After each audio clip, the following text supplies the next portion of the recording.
بسم اللہ الرحمن الرحیم انشا اسٹوریز میں خوش آمدید۔ آج کی ہماری کہانی ایک ہارر اسٹوری ہے، ایک سچے واقعے پہ مبنی ہے۔ وہ پراسرار رات۔ جو کمزور دل افراد ہیں وہ ہماری آج کی کہانی سے دور رہیں، کیونکہ آج کی کہانی تھوڑی سی ڈراؤنی ہے۔ چلیے کہانی کو شروع کرتے ہیں۔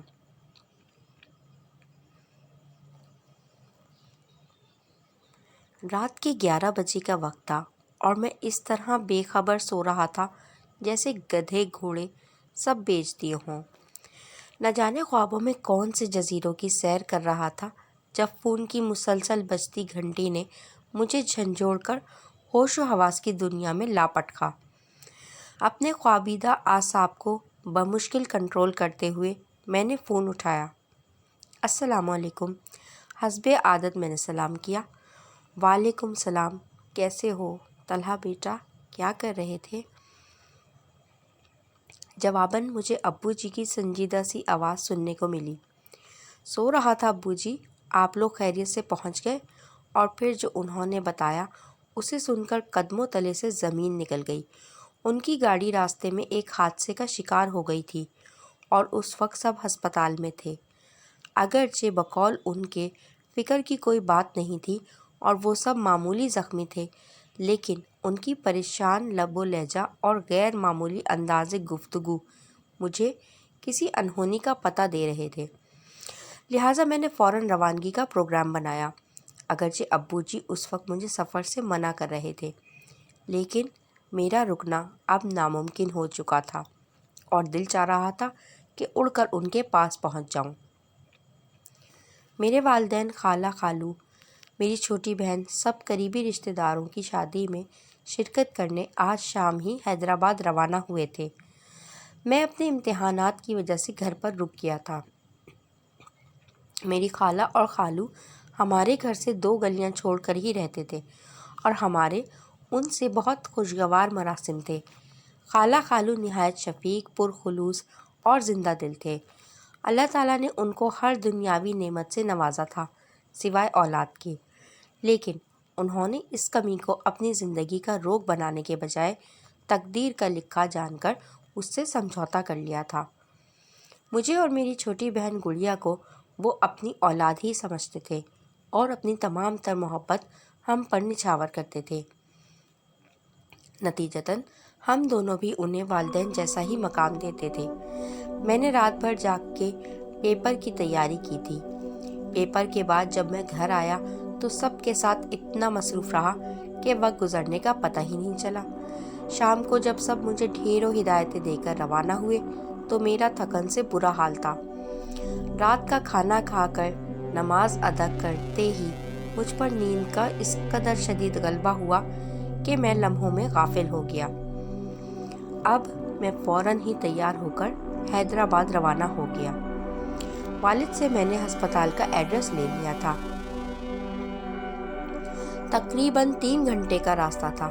جب میں گھر سے روانہ ہوا تھا تو ہلکی ہلکی بوندا باندی شروع ہو چکی تھی۔ کراچی میں تو راتیں جاگتی ہیں، لہٰذا کافی دیر تک مجھے تنہائی کا احساس نہیں ہوا۔ راستے روشن تھے اور لوگ بھی گھومتے پھرتے نظر آ رہے تھے۔ آدھے گھنٹے بعد بوندا باندی نے موسلا دھار بارش کی شکل اختیار کر لی۔ اب تک میں شہر سے بھی کافی دور آ چکا تھا، لہٰذا ٹریفک بھی بہت کم ہو گیا تھا۔ کبھی کبھار کوئی اکا دکا گاڑی نظر آ جاتی تھی۔ اگرچہ گاڑی کے وائپر مسلسل چل رہے تھے، لیکن تیز بارش کے باعث باہر دھندلا سا نظر آ رہا تھا۔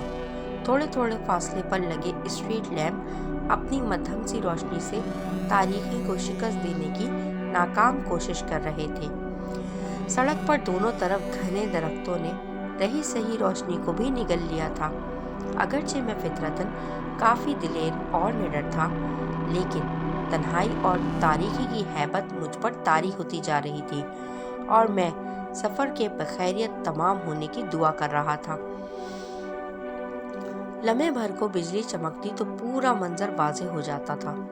بڑے بڑے درخت تیز ہوا سے ہلتے ہوئے مختلف شکلیں اختیار کر رہے تھے۔ کبھی کبھار تو یوں لگتا جیسے خون آشام چڑیلیں مجھے اشارے سے اپنی طرف بلا رہی ہوں۔